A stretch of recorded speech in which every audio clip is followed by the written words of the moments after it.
Assalamualaikum warahmatullahi wabarakatuh. Selamat siang anak-anakku sekalian. Kita melanjutkan perkuliahan ilmu negara hari ini sesuai dengan apa yang telah diberikan ya dalam silabus. Hari ini kita kuliah tentang negara dan bangsa. Sebelumnya kita tahu apa itu arti negara dan apa arti sebenarnya bangsa. Namun mungkin hari ini saya, Bu Chandra Prabawati, juga akan memberikan pengertian lebih luas apa arti pengertian dari bangsa. Bangsa adalah suatu pengertian ya. Jadi secara psikologis sebenarnya apa yang dirasakan rakyat, bagaimana tentang diri mereka. Kemudian secara politis juga kita kaitkan dengan bagaimana suatu ras atau suku bangsa yang dikaitkan dengan berbagai dengan jasmani, yang apa sebenarnya manusia itu bisa dikatakan juga adalah jiwa yang melekat pada sekelompok manusia. Kemudian yang merasa dirinya bersatu karena punya nasib dan penderitaan yang sama pada masa lampau dan punya cita-cita yang sama tentang masa depan. Ya, ini kalau kita kaitkan dengan bagaimana bangsa Indonesia ya yang dalam sejarahnya ya, kita merasa bangsa ini atau negara kesatuan ini ya menyatakan dirinya menjadi satu negara kesatuan karena mempunyai nasib ya. Artinya kita berjuang ya dalam satu kesatuan ini mempertahankan kemerdekaan, kemudian berjuang juga mencapai cita-cita untuk mendapatkan atau menjadi satu negara yang merdeka ya, yang memang secara berdaulat juga diakui oleh negara sebagai negara yang merdeka. Ini yang sebenarnya juga menjadi cita-cita, yang menjadi landasan yang kuat di mana negara Indonesia jadi sebagai negara bangsa yang mempunyai nasib, kemudian punya cita-cita, ya punya sejarah perjuangan yang memang secara konstitusi juga sudah dituangkan dalam pembukaan, ya.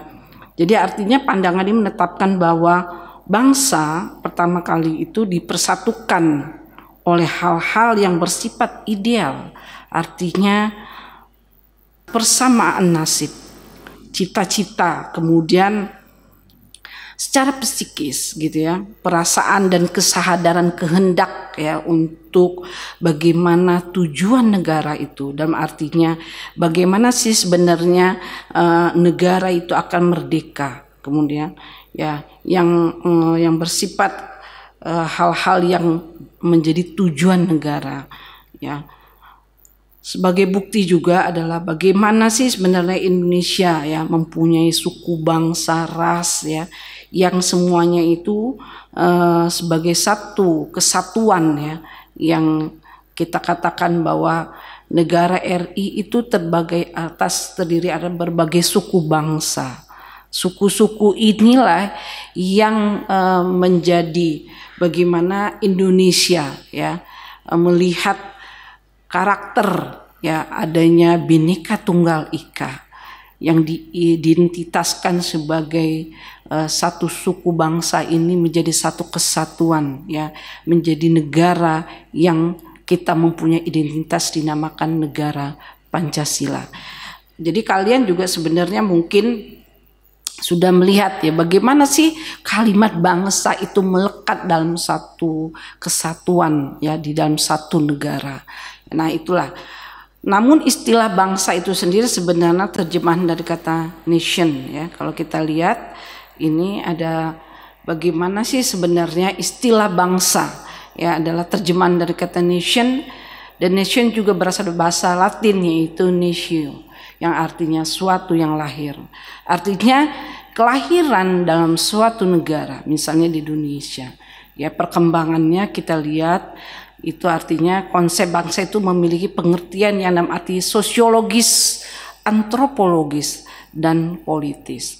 Artinya di dalam sejarah ketatanegaraan lahirnya misalnya negara Indonesia itu punya sejarah ya, jadi dari segi sosiologis, kemudian dari segi antropologis kita lihat bagaimana suku-suku bangsa ini menjadi negara kesatuan, ya. Kemudian dan bagaimana kehendak negara di dalam mewujudkan negara kesatuan RI menjadi negara yang berpancasila, yang mempunyai wujud dalam Bhinneka Tunggal Ika. Itu yang dikatakan. Kemudian bagaimana sih sebenarnya kita melihat bangsa itu secara politis juga, ya, tunduk pada sebagai satu kedaulatan. Artinya kita telah belajar sebelumnya, ya, bahwa yang namanya negara itu punya kedaulatan, ya, baik ke dalam maupun keluar, ya. Artinya kekuasaan tertinggi ini menjadi hal yang harus, yang menjadi dasar dari bagaimana negara itu berdaulat. Negara mempunyai kekuasaan.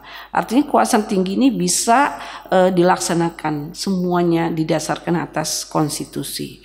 Ya, kita lihat bahwa kedaulatan itu menjadi dasar bagaimana negara, ya, atau pemerintah dalam ini menjalankan pemerintahannya yang semuanya didasarkan atas konstitusi. Kemudian kedaulatan ini kita lihat juga sebagai dasar untuk menjalankan, ya, pemerintahan ini yang dasar konstitusi itu, ya, menjalankan hubungannya dengan luar atau hubungannya dengan negara lain. Nah, ini yang menjadi dasar. Jadi ikatan bagaimana sebuah negara itu juga mempunyai fungsi, ya. Artinya bangsa dalam hal ini adalah secara politis juga menjadi wadah, ya, dalam melaksanakan kedaulatan baik ke dalam maupun keluar. Nah, ya, jadi hubungan antara bangsa dan nasionalisme merupakan hubungan yang saling berkaitan dan tidak dapat dipisahkan antara satu dengan yang lainnya. Kita lihat bagaimana ada beberapa pendapat, ya, dari Stanley Ben, Nurholis Meji dan semuanya. Ada elemen sebenarnya 4 yang harus dilakukan, ya. Ada 4 elemen yang mendefinisikan istilah apa itu nasionalisme. Yaitu pertama, semangat atau ketaatan kepada suatu bangsa, ya. Kemudian dalam aplikasinya pada politik nasionalisme menunjuk pada kecondongan untuk mengutamakan kepentingan bangsa, ya, khususnya jika kepentingan itu berlawanan atau kepentingan itu untuk bagaimana melaksanakan apa yang menjadi tujuan negara. Kemudian sikap atau pandangan, bagaimana kita mempunyai arahan yang penting, bagaimana kita melihat, ya, artinya kita memandang baginya kebudayaan itu, ya, sebuah apa artinya yang harus dipertahankan dalam sebuah negara. Nah, itu sikap nasionalisme. Juga apa yang ada di dalam budaya, termasuk juga mencintai budaya yang ada di satu negara. Itu juga rasa nasionalisme dalam satu apa yang menjadi pandangan bangsa. Kemudian rasa nasionalisme ini juga terdiri dari berbagai aspek, ya, dari bagaimana secara integral, kemudian secara apa yang menjadi masalah di dalam kepentingan-kepentingan itu juga menjadi hal yang harus kita patuhi. Artinya kita menghadapi beberapa ras atau kelompok, ya. Nah, ini juga harus kita pikirkan bagaimana membangun rasa nasionalisme ini dalam sesuatu ras atau dalam satu kelompok menjadi satu yang sikap yang benar-benar secara nasionalisme ini kita harus patuhi, ya. Kemudian bagaimana kita melihat, ya, ada beberapa, ya, kehendak proses pembentukan negara-negara ini di dalam satu landasan kedaulatan. Ya, bisa dilihat, ya, dari pertama model ortodoks, kemudian ada beberapa model mutakhir di dalam kondisi-kondisi yang ada. Nah, mungkin ini saja yang saya bisa berikan perkuliahan hari ini. Saya mungkin cukupkan, akhiri. Assalamualaikum warahmatullahi wabarakatuh.